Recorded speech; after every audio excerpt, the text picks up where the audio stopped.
Sejam muito bem-vindos. Hoje a gente está aqui na Syngenta para falar de um assunto muito importante: doenças na cultura do milho. E eu não estou sozinho. Eu estou com vários colegas aqui, renomados em suas áreas, e eu gostaria de chamá-los agora para se apresentarem. Carregal, vamos lá.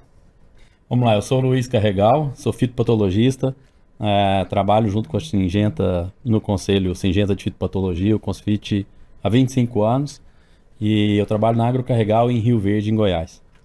Obrigado. Estamos aqui também com o Pedro. Pedro, se apresente para o público. Obrigado pelo convite, Pedro, também, né? E, pessoal, aqui a gente vai ter um momento muito legal. Pedro Carmo, engenheiro agrônomo, sou hoje responsável pela cultura do milho para o Brasil e vai ser um prazer bater esse papo aqui com todos vocês e a gente debater sobre esse assunto tão importante. Estamos aqui também com o Leandro Bessa. Bessa, por favor, se apresente para o público. Pessoal, muito bom estar aqui com vocês e meu nome é Leandro Bessa. Hoje eu sou responsável pela área de portfólio da Syngenta, né? Estou como diretor de portfólio, tenho 17 anos que trabalho na Syngenta e vai ser muito bom fazer esse bate-papo e desses vários tempos dessa parceria que a gente tem com a Carregal aí, de 25 anos dessa jornada aí que a gente tem de parceria, poder trocar essa ideia aqui com vocês. Legal, obrigado Bessa, Pedro, Carregal. Então, vocês puderam ver que a gente está com nomes de peso aqui para falar sobre uma cultura muito importante que é a cultura do milho. E para começar, Pedro, você que é o responsável pela cultura do milho hoje na Syngenta, a gente vê que a cultura do milho, que no passado não era tão... não era levada com o mesmo profissionalismo que é hoje, né?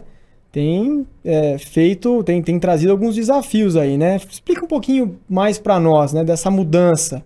Como era o milho no passado encarado pelo agricultor, como que é hoje, qual que é o mercado do milho hoje no Brasil? Muito bom, Pedrinho. Acho que a cultura do milho, ela vem se transformando muito ao longo desses últimos anos, né, Carregal?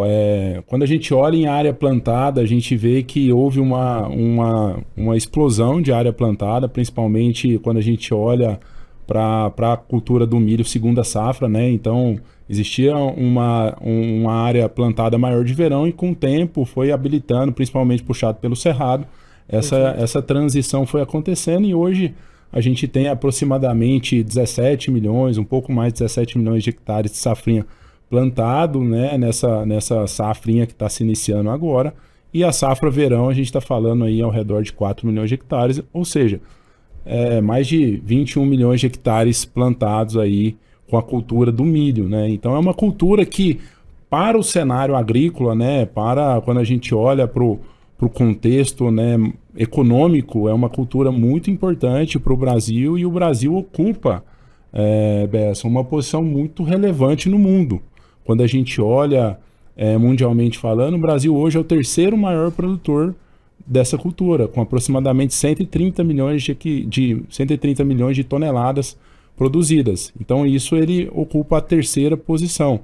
Em área plantada também, ele é o terceiro país, ele ocupa a terceira posição globalmente falando. Então é uma posição muito importante, fruto de toda a tecnologia que vem acontecendo no campo e faz com que os produtores, os agricultores, eles investam no milho. Realmente a cultura do milho ela é muito importante na rentabilidade e agrega para o negócio do produtor.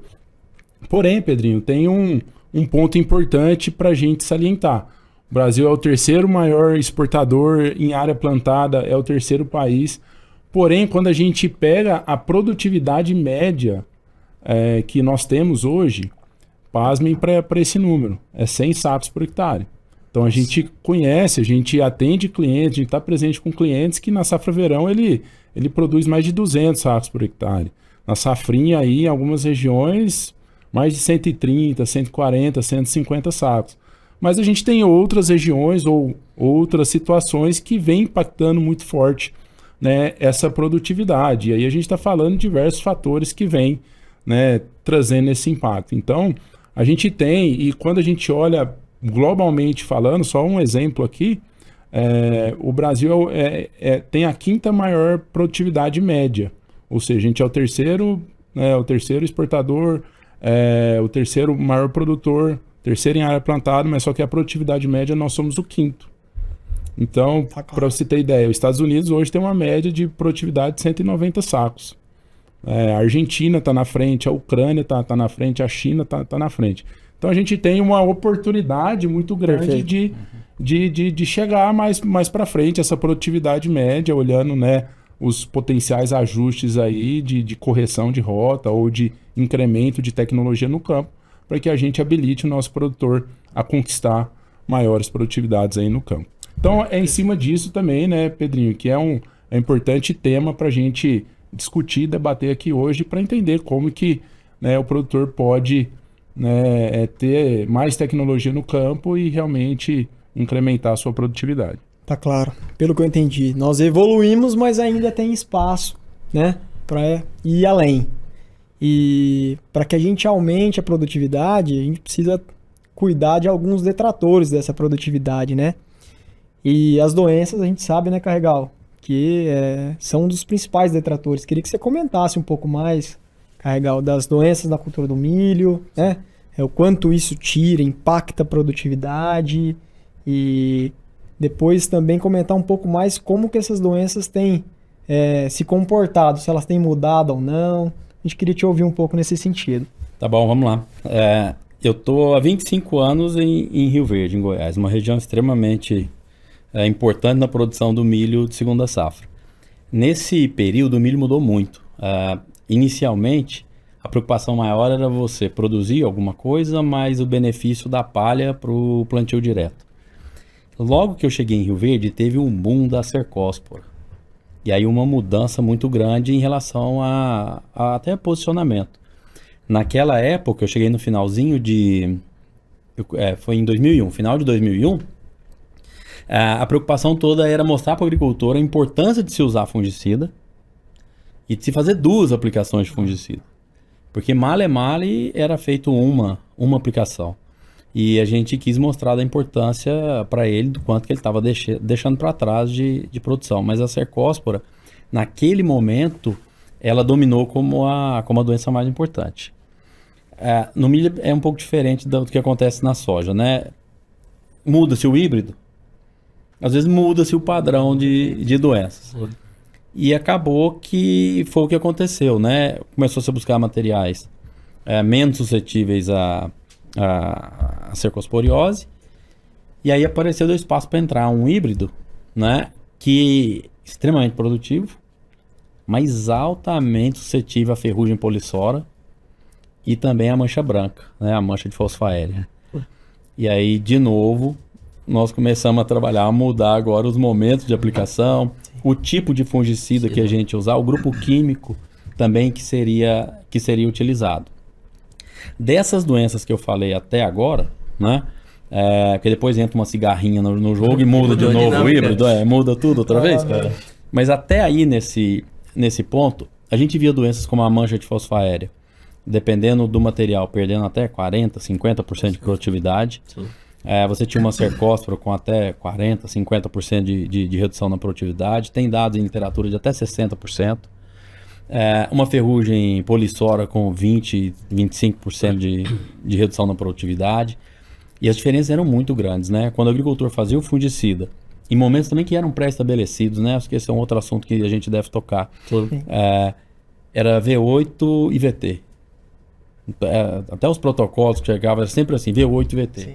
A gente não monitorava milho, não fazia nada disso. Até no início era muito V8, né, Carregal? Que era a entrada do limite da entrada do trator, né? Que não tinha estrutura, né? Matou a pau, era isso mesmo. Era o limite da entrada do pulverizador. O pulverizadorzinho de arrasto, né? Depois daquilo era só rezar, não tinha mais o que fazer. Quanto mais alto o pulverizador. Mas vai pra frente. E isso foi uma realidade por um bom tempo. Depois, com autopropelido, né? Aí fazia lá no pré-pendoamento também, né? No pendoamento e assim por diante. Mas as perdas ficavam mais ou menos nesses patamares. Aí me aparece uma tal de uma cigarrinha, né? Não é da minha área, não vou nem me atrever a falar dela. Mas com a cigarrinha, o híbrido que era mais plantado deixa de ser o mais plantado, muda-se o padrão dos híbridos. E aí aparece uma doença que não é uma doença nova, é uma doença bem antiga, que é o complexo lá que antigamente chamava de amintospora, hoje a gente fala bipolares, né? E hoje o bipolares talvez se destaque como uma doença principal para o cultivo da cultura. E o que é pior, né? Não é só se tornar a principal doença, mas num momento de incidência na cultura muito diferente do que a gente estava acostumado. Os primeiros ensaios que a gente tem feito têm mostrado perdas de até 30% em função de bipolares. Aí dentro dele existem 2 espécies e tal, mas eu acho que se a gente conseguir concentrar na ideia de que bipolares hoje é uma doença que realmente assumiu uma importância bastante significativa na cultura, agora nós temos que aprender e ensinar como manejar, como trabalhar. Perfeito. E esse ponto do manejo, Carregal, entendo que é um ponto muito importante, além de produtos, é o manejo, né? Quais estratégias que hoje você vê que são assertivas para a gente fazer o controle de uma doença que tem se tornado aí grande vilã de norte a sul, né? Que tem entrado muito cedo? Sim. Aí o milho entra outra diferença muito grande da soja, que é um agravante. Apesar de ele ser fundamental para a gente cultivar a soja depois, a palhada do milho tem uma permanência no campo muito maior do que o que a soja tem. Verdade. Então, assim, quando eu trabalho com patógenos que nós chamamos de necrotróficos, que continuam suas atividades na matéria orgânica, né, no resto de cultura, na palhada, a palhada do milho no cerrado, a gente fica com ela por mais de 24 meses. No sul do país, até mais do que isso. Né? Então, mas você pode ir numa área que foi cultivado milho até o 3º ano depois do plantio e você ainda tem o resto cultural. Tem uns trabalhos antigos, mas que eu gosto muito, eu uso até nas minhas palestras até hoje, que mostra a viabilidade do inóculo no resto cultural. E eu fiquei assustado com algumas coisas que eu vi. Porque tem patógeno que no primeiro ano, quando você avalia no resto de cultura, ele está com 95% de viabilidade. Um ano depois, ele está com 90%. Nossa. 2 anos depois, às vezes está com 90%, 92% de viabilidade. Ou seja, né? a palhada está lá. E além da palhada, o inóculo está lá e está viável. Então, para rotação ou para sucessão, que normalmente é o que se faz no estado de Goiás, né? A palhada é um benefício para a soja, eu colocar milho em cima de milho é um risco muito grande. Então, para responder a sua pergunta, o primeiro ponto é fazer rotação de culturas e a gente tem que tomar cuidado com a parte genética, eu tenho que saber escolher os materiais, né? E nunca plantar, na minha visão, mais do que 25% da área com o mesmo híbrido. Então, se eu vou plantar 1.000 hectares, né, 25% daquilo no máximo com o híbrido e depois eu trabalho com um diferente. Preferencialmente que tenha uma base genética diferente, que tenha suscetibilidade às doenças também de forma diferente. Aí toda aquela parte que é o comum, né, obedecer população, espaçamento, adubação equilibrada, semente tratada, né, que no milho às vezes a gente fala até retratada, né, uma semente para a gente diminuir a fonte de inóculo. Eu sei que vocês vão trazer uma coisa muito boa por aí, né? Não sei se nós vamos ter oportunidade de comentar disso nessa ou no outro bate-papo, mas o tratamento de semente que a gente tem até hoje no mercado é um tratamento padrão, de 10, 12 dias de residual e que, por exemplo, não tem efeito para esse fungo aí que está entrando mais cedo, né? Outra estratégia importante que nós temos é a parte de proteção de cultivos, que é onde a gente vai lançar a mão do uso do fungicida. Só que com essa mudança toda que houve, não adianta eu falar no limite da entrada do pulverizador porque está tarde.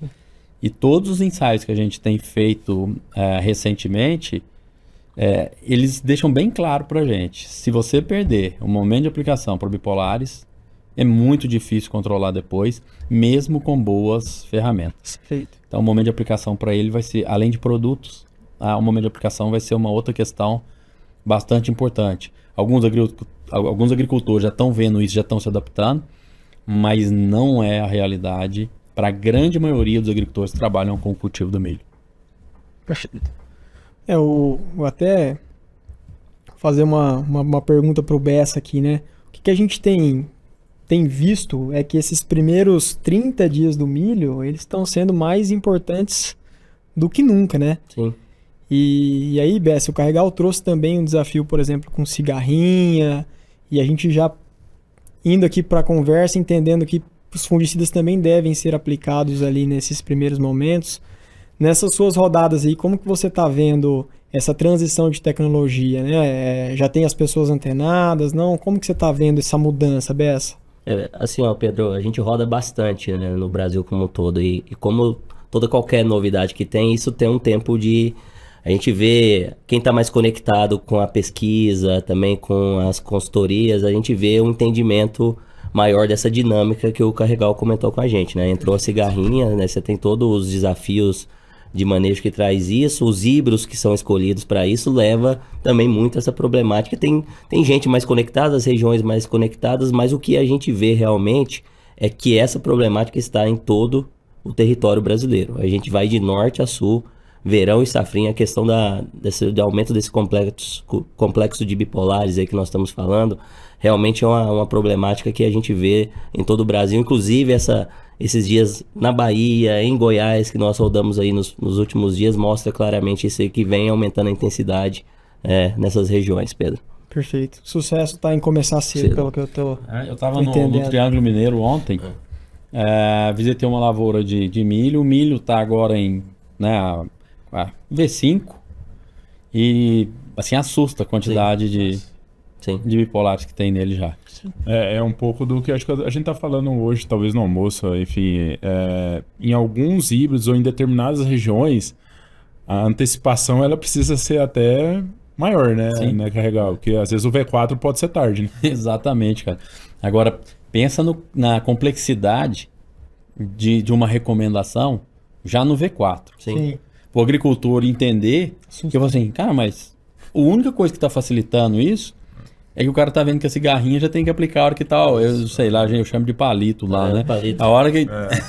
Aí, então, isso vai facilitar talvez um pouco, porque ele já tá acostumando com essa entrar cedo. Mas você pensa um milho com 2 folhinhas abertas, você já fazendo... Sim. Cara, que loucura, né? Mas é o dinamismo que nós falamos anteriormente da agricultura, né? E a gente tem que estar bastante antenado a isso. E pelo que a gente viu aí, o que a gente vê, você roda muito campo também, né, Carregal? Acho que a base genética hoje que a gente tem disponível para o agricultor, né, tem diferenças, né, entre algum híbrido ou outro, mas a grande maioria é importante o produtor ficar atento aí para essa dinâmica. Sim, e porque hoje o melhoramento, ele é focado em quê? Produtividade. Cara, e para qualquer cultura, né? Nós estamos falando do milho, mas a soja é a mesma coisa. E eu não sei se ainda continua essa regra, né? No campo está mostrando que ela permanece, mas eu aprendi na escola que era uma gangorra, né? Sim. Você põe de um lado rusticidade e resistência à doença e no outro produtividade. Cara, se você tem mais rusticidade, a produtividade cai. Se você tem mais produtividade, a rusticidade é que vai cair, né? Sim. Então, isso é bem evidente. E aí os cuidados, eles têm que ser maiores. Eu já fiz isso tudo que eu falei anteriormente de manejo integrado. Fiz. A única coisa agora que está na minha mão, depois que o milho saiu do chão lá, que já germinou, é fazer a proteção de cultivos bem feita. E essa é uma doença muito, vamos falar, voraz, assim, o ciclo dela, em termos de ciclo, de capacidade de disseminação, né, Carregal? Você poderia explicar um pouco mais para nós sobre... Sim, cara, e é extremamente rápido. Eu estava conversando há pouco tempo atrás com um agrônomo e ele falou assim, Carregal, mas o bipolares não fica mais ali só nas folhinhas ali de baixo e depois some? Eu falei, eu não sei se tem alguma particularidade regional, né, numa região que eu ainda não fui.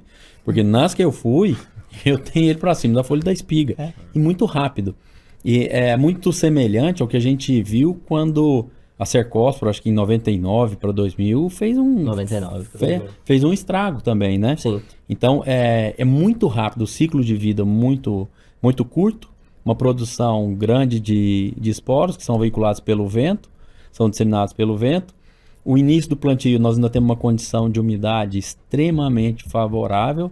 No entanto, você falou das produtividades, e nós temos produtividade de milho, safrinha, no sudoeste goiano, que o cara colhe 170, 180 sacos. Parece outra safra de verão, né? Sim. Na verdade. E aí a condição ambiental favorece bastante.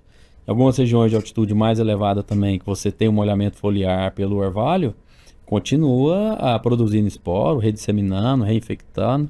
E a gente vive em vários materiais situações de epidemia. E se não lançar a mão de uma boa estratégia de controle, cara, as perdas elas vão ser significativas. É importante. É. Eu não queria perder a oportunidade, Carregal. Vão ter agricultores que vão assistir esse nosso bate-papo. Uhum. Não queria deixar isso pro final. Qual que é o recado pro agricultor? Eu entendo também a situação dele, né? É o que você bem disse. Cara, colocar um fungicida ali, né? Muitas vezes um fungicida bom, né? Premium ali, com 4 folhas, é um negócio que às vezes ele fica, poxa, qual que é o recado que você daria pensando nesse novo cenário pro agricultor? Cara, ele tem que se adaptar à realidade. Ele já vai para o campo para monitorar e ver que realmente tem o problema da cigarrinha. Então ele está vendo que tem bipolares. No entanto, a gente no laboratório mesmo começou a receber, tá dando umas manchinhas aqui. Meu milho tem 2 folhinhas, cara. Que negócio que é esse aqui? Estão falando para mim que é cercóspora. Né? Mas não é. Você foi ver e realmente era bipolares. Agora, o que o agricultor precisa entender? O investimento ele já fez. Ele já tem a terra. Ele já comprou o adubo. Não é igual o milho que se plantava antigamente só para fazer a palha, né? O que colhia ali ajudava a pagar alguma coisa, né? Hoje é uma cultura de alto investimento. Né? Não é... Tem muita gente que fala, não, meu milho não é safrinha, é segunda safra. Você vê esse termo sendo utilizado aí amplamente. Assim, Uma prouxa outra. ele já tem um investimento. Ele já entra na área para fazer as pulverizações pensando na praga. Quando ele faz essas aplicações de fungicida, ele consegue um controle eficiente do bipolares, a diferença de resposta que tem de uma área tratada para uma área que não recebeu aplicação ou recebeu uma aplicação tardia ou de produto ineficiente é muito grande. A soja é responsiva, mas o milho é muito mais. O milho você chega a ter diferença de 40, 50 sacos, porque foi bem manejado. Vai ser uma quebra agora de paradigma? Vai ser. Né? O cara estava acostumado a fazer uma estrobilurina mais triazol, às vezes um triazol só, né? Tem gente que ainda estava usando o benzimidazol. Sim. E agora vai mudar o padrão. Por quê? Porque mudou o padrão dos itens, mudou o padrão das doenças e tem que mudar o padrão de controle. Isso é fato. Nós ainda estamos numa fase talvez um pouco incipiente em relação a isso, mas o agricultor vai ver essa perda no campo e ele compara com o vizinho. O vizinho fez, eu colhi 170, eu colhi 130. O que fez de errado? O mesmo híbrido, a área do lado. Vai ver que a diferença realmente está no controle. E eu acho que aí nós temos uma parte que é fundamental, né? Eu lá na minha pesquisa, de gerar informação e suportar empresas, né, como a Syngenta, de mostrar qual que é o melhor posicionamento com o portfólio que vocês têm. Vocês fazerem a parte do treinamento da turma para vender os produtos da forma mais adequada possível no momento. Posicionados de forma correta. Claro, porque o que eu falo, né? O agricultor é a galinha de ovos de ouro, né? É o cara que a gente tem que proteger. Sim. Perfeito. E quanto mais informação eu levo para ele de forma correta, maior a chance que eu tenho. É uma quebra de paradigma? Porque ainda existe a cultura no Brasil, que era de sei lá quantos anos atrás, que a turma quer empurrar produto, quer fazer mais aplicação do que precisa. E tem muita gente que ainda pensa assim, infelizmente, né? Mas a responsabilidade que a gente tem, e é uma corresponsabilidade, né? Para eu desenvolver junto com vocês, ajudar num posicionamento e depois a gente posicionar isso no campo. Né? Fazer um treinamento legal das equipes, né? Da turma das revendas. E quanto melhor e mais rápido essa informação chegar, menos prejuízo o agricultor tem no campo. Com certeza. E esse é o objetivo final no final do dia, né? E tem essa palavra posicionamento, Carregal, que você trouxe aqui, né? Então, assim, às vezes a gente tem bons produtos, mas a gente pode colocar tudo a perder se esses produtos forem posicionados de uma maneira errada. Sim. E a gente viu uma mudança na cultura da soja, até mesmo em outras culturas de mentalidade, de não deixar os produtos bons para a hora que o bicho pegar, de deixar muito lá para frente, e o sojicultor começou a trazer os melhores produtos para mais cedo. Pensando em bipolares, é o mesmo racional? A gente pensa nos melhores produtos ali mais cedo? Como que você vê isso? O que a gente está vendo, bipolares, se a gente for fazer uma análise fria da coisa, está aumentando nas duas últimas safras, né? Isso aí. Então, a massa de dados que tem, por enquanto é restrita. Sim. Né? Mas dos trabalhos que já foram feitos, não só na minha área, mas de outros pesquisadores também, O que está mostrando? Que a gente precisa de produtos que são mais eficientes. E o que tem se visto? Que os produtos que têm carboxamidas têm mostrado uma eficiência maior. Eu lembro da última vez que nós encontramos por acaso, no aeroporto em Cuiabá, Foi. né?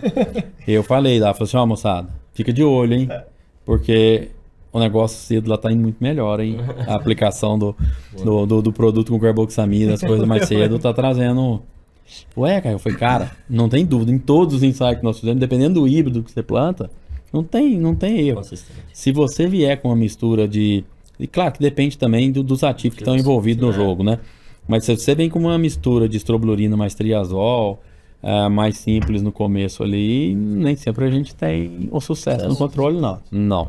Perfeito. E eu sou da teoria que quanto mais eu atrasar a entrada da doença, menos inóculo eu tiver inicial, a chance de ter um prejuízo no final é muito menor, sabe? Eu tenho que protelar ao máximo a entrada. Perfeito. E hoje, os grupos químicos que dão mais residual, justamente carboxamidas e estrobilurinas, né? São os grupos que dão o maior período de controle. Evitam germinação de esporo, penetração. Então, é uma mudança que também, para mim, vai ser irreversível. O agricultor vai perceber no campo e nós vamos dar a forcinha para ele já enxergar isso aí. E vai ser uma mudança que eu acho que vai acontecer de forma rápida. Legal. Isso é importante saber e pontuar.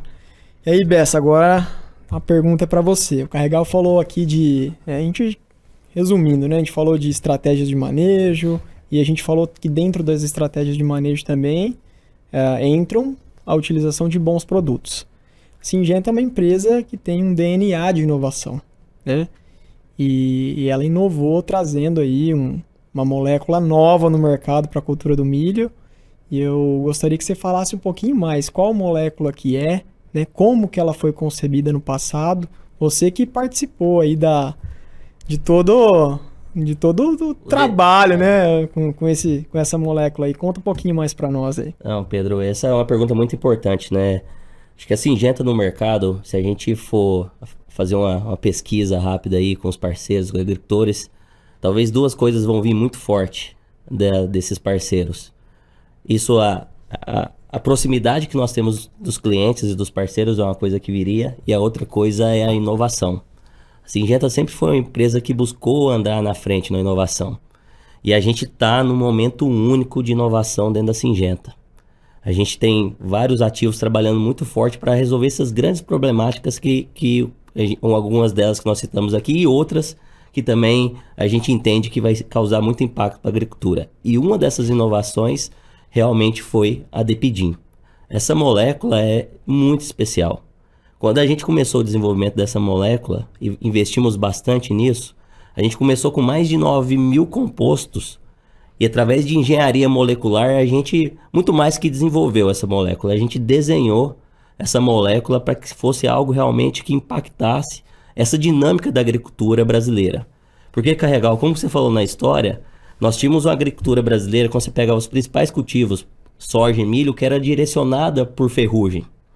E nós tivemos uma mudança que hoje esses cultivos são direcionados pelo amplo espectro de doenças ali que nós temos, as várias problemáticas que nós temos e manchas. Principalmente manchas. Manchas hoje é o principal produto, o principal problema que nós temos na agricultura brasileira. E a Syngenta, olhando para isso, em 2022 nós trouxemos a Depidim no mercado. Através desse desenho dessa molécula, através dessa engenharia molecular que eu comentei, nós trouxemos um produto que ela é especialista no controle de manchas, essa molécula. E das principais manchas dos principais cultivos que nós temos no Brasil. Ramulária, mancha-alvo no algodão, mancha-alvo na soja, mancha de foma no café, as várias manchas que nós temos no HF, manchas nos cereais de invernos, e não diferente as manchas que nós temos na cultura do milho que nós estamos falando aqui, principalmente essa questão da bipolaris. É um produto muito especial, como nós estamos falando assim. Então, realmente esse é o papel da Syngenta, como o Carregal falou. Essa inovação que eu comentei, e agora a gente precisa estar próximo do cliente, a pesquisa, as consultorias que nós temos no campo, nós como empresa treinando os nossos agrônomos, treinando as nossas equipes para que esse conhecimento da potencial dessa molécula para ajudar nessa problemática, dentro do posicionamento correto, possa trazer esse impacto da inovação para a gente aumentar essas produtividades, Pedro, que a gente tanto ambiciona no campo. Legal. Excelente, Bessa. Excelente. E assim como você, eu tenho certeza que o Carregal, como conselheiro nosso, também conheceu essa molécula aí há um bom tempo, né? E muito antes de chegar no mercado. Carregal, gostaria de que você compartilhasse conosco a sua visão lá de trás, se você quiser contar um pouco da história, agora também, como que você vê o Adepidin, né? E o Miravisdu também, que é o produto comercial que tem o Adepidin dentro, que vai para a cultura do milho. Sim. Eu comecei a testar, eu não lembro que ano que foi, mas tem bastante tempo mesmo, porque o objetivo nosso era mancha de fosfoaérea com ele. O teste era baseado na pinta branca, mancha branca, tem 500 nomes, ferulina, tem tudo, né? Mas o foco principal era para ela, porque é uma doença realmente muito difícil de controlar, e a gente via que as estrobilulinas com maestriazol não eram o bicho, né? Para essa linha. E aí nós começamos a testar, na verdade acho que não tinha o nome Miravis ainda, né? Não. Era como a Adepidin, né? Que veio pra gente. E assim, os resultados eram surpreendentes, né? A gente usava um híbrido altamente suscetível, né? Esse mesmo que dá problema com a cigarrinha, né? Aqui no Goiás não se planta mais. Mas era o trabalho feito todo em cima de mancha de fosfoaérea. Então, os resultados eram impressionantes, né? E depois apareceu o Bipolaris, né? Com a substituição desses materiais, entrando outros híbridos. E aí a gente já fez também os testes. E a única diferença, talvez, dos testes que a gente fez é que os posicionamentos sempre vinham mais próximos do pendoamento. E a gente falou, não, cara, tá na hora de mudar. Porque já está aqui, a doença tá instalada. Então, vamos puxar isso aqui para mais cedo. Então, quando a gente fala, vai puxar carboxamida para mais cedo, o que você acha? Cara, não é que eu acho. É o campo que mostra isso aí. A necessidade, ela vem do que está acontecendo na prática. E tem muita gente que às vezes não fala, mas é pesquisa, é parcelinha. Cara, a pesquisa em parcelinha, ela retrata exatamente o que acontece na área de 1.000, 10.000 ou 100.000 hectares. Né? No entanto, ela tem um tamanho mínimo, E a gente via claramente nos experimentos. Se você deixar para aplicar depois, passar o momento, nem ele vai resolver o nosso problema. Sim. Então, o que a gente tem que fazer hoje é aproveitar o máximo do potencial que um produto tem para me entregar. E qual que é o máximo potencial que ele tem para me entregar? É aplicando cedo, de forma preventiva, para eu garantir, eu não vou falar 100% de controle, porque biologia a gente sabe que não é bem assim, né? Depende de um monte de coisa envolvida, tecnologia de aplicação, tem um monte de coisa envolvida. Mas para a gente ter um controle realmente satisfatório, que eu fique satisfeito com isso no final, cara, as aplicações têm que ser mais cedo, têm que ser preventivas, e o resultado para bipolares também é bastante bom. Perfeito. Ótimo. E aí, Bessa, quando a gente vai Você trabalhou muito com fungicidas na cultura do milho, a gente sabe que tem... E me discutir um pouco disso, né? As produtividades variam e o manejo do agricultor também varia, né? Tem agricultor que usa uma aplicação de produto, vamos chamar premium, né? Com carboxamida. Tem agricultor que usa 2, tem agricultor que usa 3. Hoje, Bessa, pensando no posicionamento em tudo que a gente falou aqui, se o agricultor tivesse uma aplicação de Miravisdu, onde que ele deveria colocar, pensando nessa nova dinâmica de doenças? O Pedro, o Carregal deixou a bola quicando, né? A mensagem foi muito clara. A gente precisa entrar cedo. Acho que essa foi a mensagem que o Carregal trouxe, trazendo na linguagem que o agricultor fala, a gente precisa entrar cedo. E aí, o agricultor tendo uma aplicação de carboxamida, ele precisa entrar ali em V4, que seria o momento realmente, pensando nesse complexo que nós falamos, para a gente trazer o melhor controle. E tem um ponto muito importante, é o Pedrinho e o Pedrão da Syngenta que está aqui, né? O Pedrão trouxe, assim, quando eu entrei na Syngenta 17 anos atrás, somente 5% do mercado adotava fungicidas na cultura do milho. Hoje, com todo esse trabalho de desenvolvimento junto com a pesquisa, com esses dados, a gente conseguiu puxar a adoção e aumentou esses níveis de produtividade aqui consideravelmente. Isso era 60 sacos de produtividade à média e a gente conseguiu trazer. E chegou a hora da gente construir esse novo patamar de produtividade com essas novas tecnologias que estão chegando, Pedro. Então, essa é uma mensagem muito importante. E a gente, como empresa, junto com as instituições de pesquisa, a gente precisa trabalhar isso para a gente buscar esse aumento de tecnologia, esses aumentos de produtividade. E tem vários níveis de agricultores no campo, do nível de tecnologia. O verão é diferente da safrinha. Perfeito. A própria safrinha, os plantios mais iniciais é diferente dos plantios mais tardios. Então, nós temos que entender essas diferenças dinâmicas. Os investimentos são diferentes. Então, tem várias dinâmicas. Os híbridos, o Carregal já falou, são diferentes. Então, a gente precisa entender isso para adequar. Aquele agricultor que usa uma aplicação, a mensagem é a mesma, entrar cedo. B4. Mas tem agricultores que usam 2 aplicações já de carboxamida.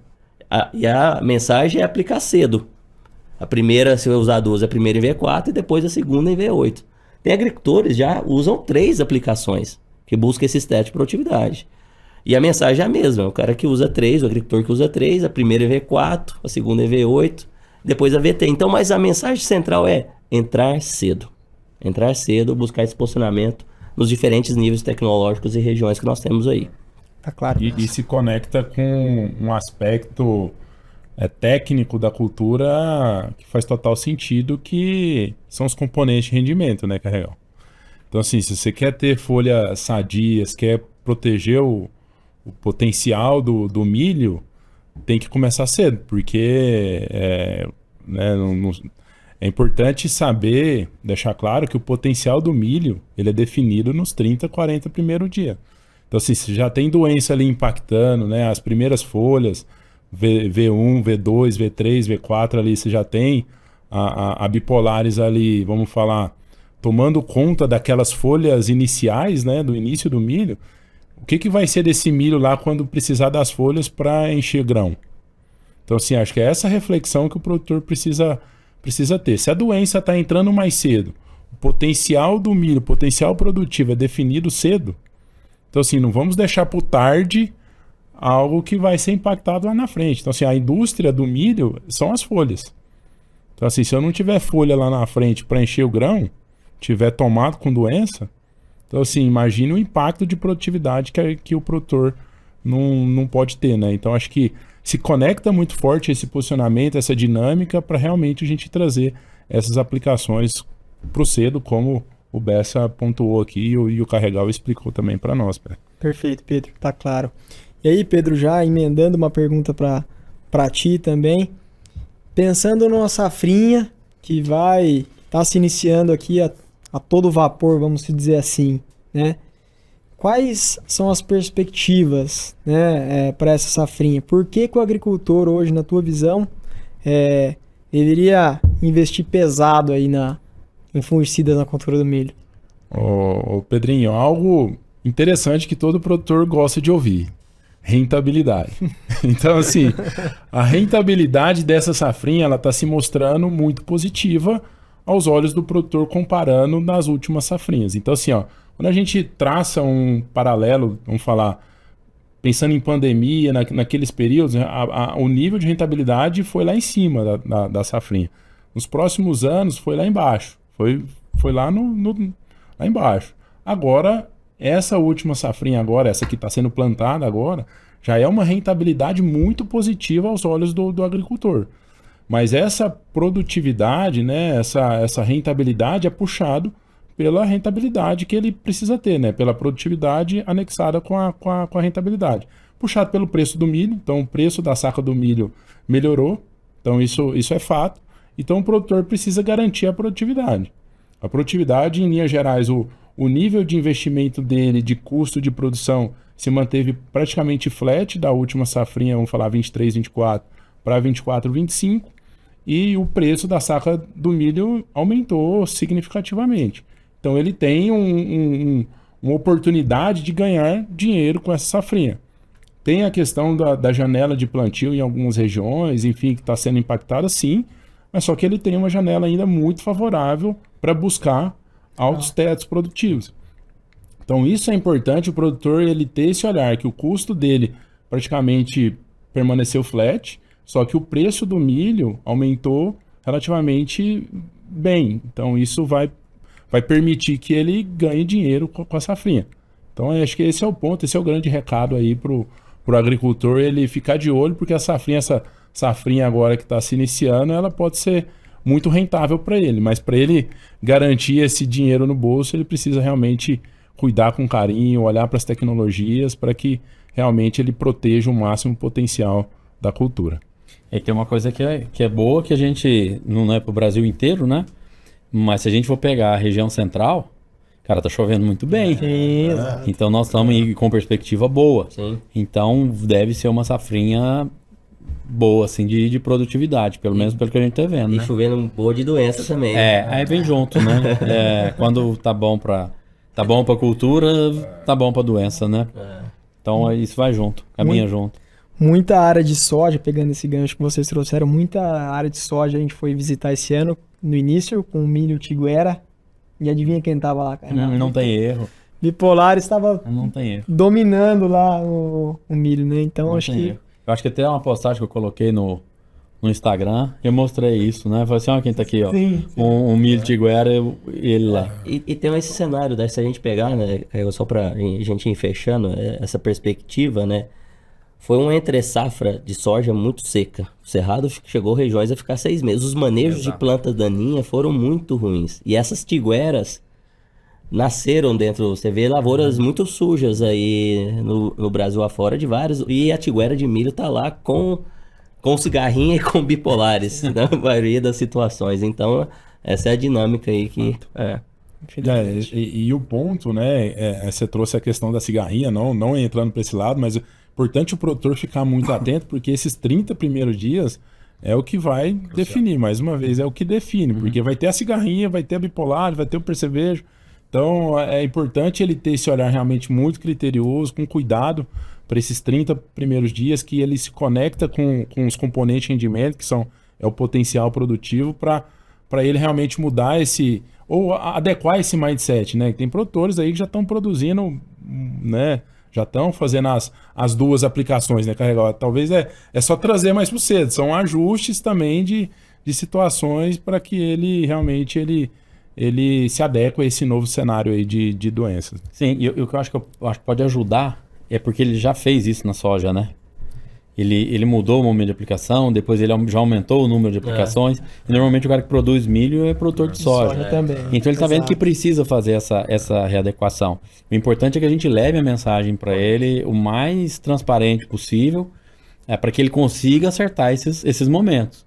Porque, como a gente disse, se deixar para controlar um bipolares tardiamente, não tem mais controle. E tem uma coisa que é importante que o pessoal às vezes não leva em consideração. Aquela doença que dá no bacheiro ali, ela não é importante só pensando na produtividade.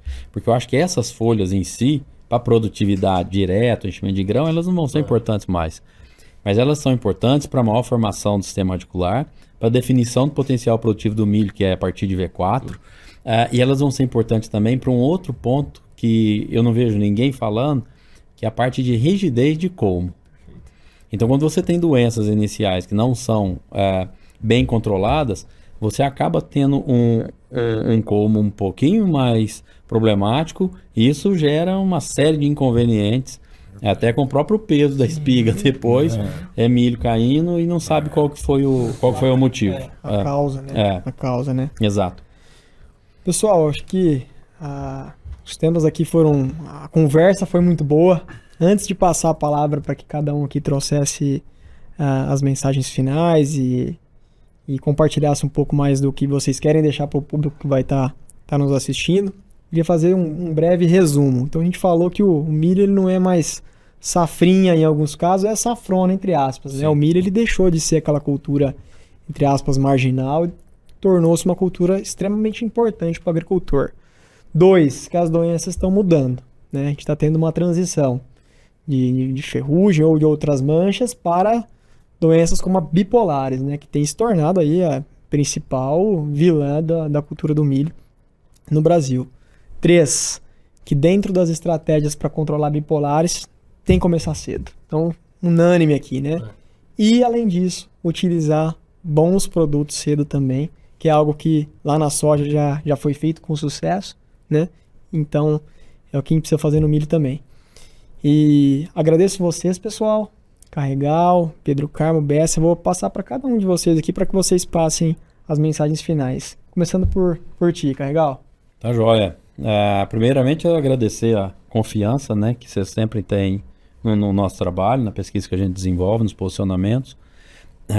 E para o agricultor é isso, né? Tem que ir para a roça, tem que acompanhar o campo e tem que se adequar rápido às necessidades. A agricultura é um processo dinâmico. Graças a Deus é um processo dinâmico. Mas para a gente continuar com altos rendimentos, buscando a maior lucratividade, a gente precisa também adequar as nossas estratégias, né? Seja de época de semeadura, de híbrido ou de produto que nós vamos usar, né? Da proteção de cultivo que nós vamos fazer. Eu tenho, né, plena consciência que a Syngenta está mais do que disposta a ajudar o agricultor nesse ponto, assim como a gente na Agrocarregal também. O que precisar, qualquer dúvida que tiver, nós estamos à disposição. Perfeito. Obrigado. Legal. A gente agradece. Pedro Carmo. Obrigado aí pelo momento com todos aqui. E o reforço aqui é muito mais um reforço de tudo que foi dito. A gente continuar nessa jornada, né? Nós aí, os pesquisadores, influenciadores e toda a cadeia de levar essa informação para o campo e o mais rápido para os agricultores realmente para que eles possam continuar a jornada deles de buscarem tetos produtivos, né? E consequentemente garantir a sustentabilidade do seu negócio. Então o recado é esse. Realmente a gente está aqui com as inovações e contem com a gente, contem com a Syngenta para que a gente esteja aí ao lado do agricultor. Excelente, Pedro. Obrigado pela sua participação. E para fechar aqui, Bessa, gostaria que você trouxesse para o público aí sua mensagem final. Pedro, obrigado pelo convite, mas principalmente agradecer aí o Carregal e a Agrocarregal. São anos de parceria, de confiança, de muita transparência nessa jornada que o Carregal falou, de levar as corretas tecnologias, corretos posicionamentos da melhor forma para o agricultor. Esse é o propósito. A inovação, quando a gente desenvolve, que a gente desenha, como falou, que é a Depidin e Miravis-Du, que é o principal produto, o principal princípio que nós temos é levar essa inovação que ela cause um impacto positivo para o agricultor e para a agricultura. E isso que nós vamos fazer, essa é a mensagem que eu quero deixar afinal para o público, esse é o nosso compromisso. Tenho certeza que vai ser uma safra de milho, que não é safrinha, mais maravilhosa por toda a situação. E o nosso compromisso vai ser levar Miravis-Du da melhor forma para o campo, para que a gente possa fazer essa transformação dos potenciais produtivos, começando cedo, Pedrinho. Excelente, Bessa. Então, pessoal, o recado está dado. Para quem é agricultor, vamos começar cedo. Para quem influencia algum agricultor, de qualquer maneira que seja, um consultor de vendas, um consultor técnico, o recado está claro. Vamos levar essa mensagem para o agricultor para começar cedo, começar com bons produtos. E Miravis-Du é uma excelente ferramenta para isso. Obrigado a todos.